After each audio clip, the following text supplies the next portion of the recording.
Ma'am আমাকে কোন কবরটা খুঁড়তে হবে? এই কবরটা জলদি করে খুঁড়। আচ্ছা ঠিক আছে, আমি এক্ষুনি খুঁড়ে দিচ্ছি।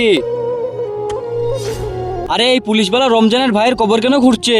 আরে ভাই তুই একটু জলদি করে খুঁড়। ঠিক আছে ম্যাম, আমি এক্ষুনি খুঁড়ে দিচ্ছি। আরে ভাই তুই এখানে থাক, আমি তাড়াতাড়ি করে রমজানকে খবরটা বলে আসছি। অনেকদিন তো ভাইয়ের কবরে ফুল দেওয়া হয়নি, আজকে ফুলটা দিয়ে আসছি। আরে রমজান ভাই তুই দাঁড়িয়ে যা, তোর ভাইয়ের কবর কোনো পুলিশওয়ালা খুঁড়ছে, কি বলছো কি? হ্যাঁ আমি ঠিক বলছি, জলদি করে চলো।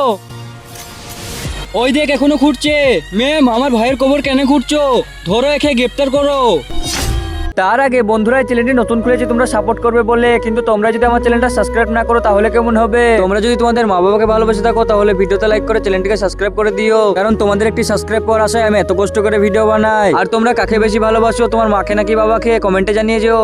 একে তাড়াতাড়ি করে থানার ভিতরে নিয়ে চলো। ভালোই হয়েছে তো নিজে নিজে চলে এসেছি। আরে ম্যাম থামো, তুমি এভাবে কাউকে নিয়ে যেতে পারো না, এ কি করেছে? ঠিক আছে তাহলে শুনো, এই তো আমি কবরস্থানে চলে এসেছি, এখন একটা তাড়াতাড়ি করে নকল কবর খুঁড়ে দিই আর এখানে সমস্ত টাকা লুকিয়ে রাখবো, কেউ কিছু জানতেও পারবে না। আমি চুরির টাকা এখানে লুকাবো, পরে ভুল ছড়িয়ে দিই। তুমি এখন বুঝতে পেরেছো? চল বেটা এখন জেলে, তোকে তো আমি উচিত শিক্ষা দিব।